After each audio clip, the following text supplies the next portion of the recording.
The autoroute to Beaune lay ahead, an ink blot of asphalt. Behind him, a few remaining lights of Lyon flickered in the rearview mirror as the big Renault sedan settled into a steady lope at 125 miles per hour.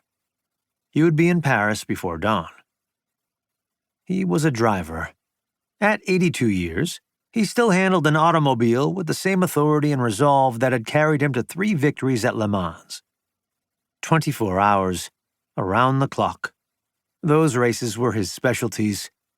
He had never been a sprinter, never particularly fast in the twitchy, pitiless single-seat Grand Prix machines.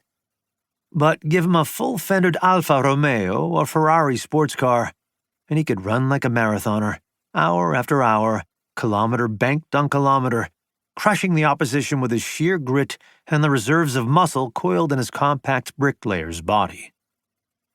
He checked his watch. The hands were slipping toward 3 o'clock on the morning of August 14th, 1988. It was a drive he had made 100 times. Modena to Paris.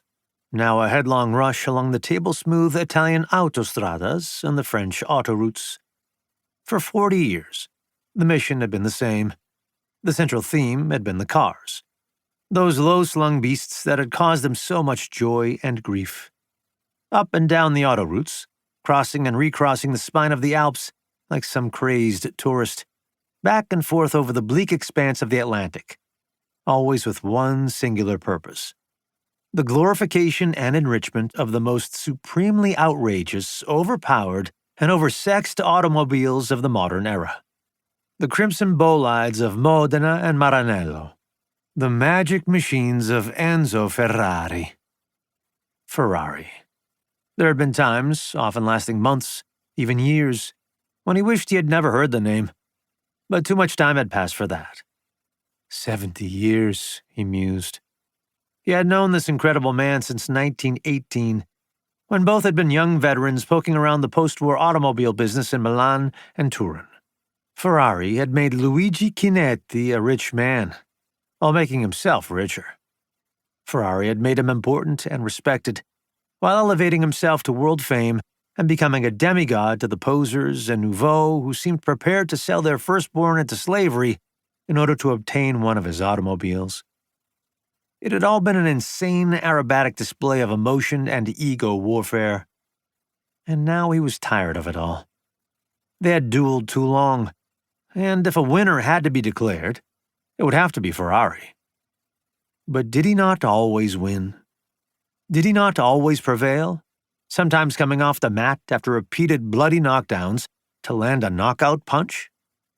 They had sparred many times, hugging between rounds, and he had often scored well. But now it was over, and the old warriors had fought their last fight. There would be no more confrontations, no more angry words, no more window-rattling arguments, no more lawsuits, threats, walkouts, or vile insults, all generally forgiven or forgotten. Still, Ferrari towered over his life, having given it purpose and meaning, and for this, he knew all the madness had been worthwhile. Yes, Ferrari had been at the center of it all.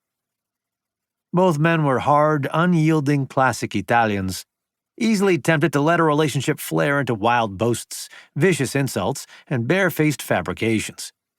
For all the years he had known Ferrari, business negotiations with him remained an elaborate, protracted drama of artful parleys, suspended agreements, temper tantrums, operatic claims of impending bankruptcy, social ruin, family shame, incurable disease, and violent death. It was in this Byzantine atmosphere that Ferrari had thrived.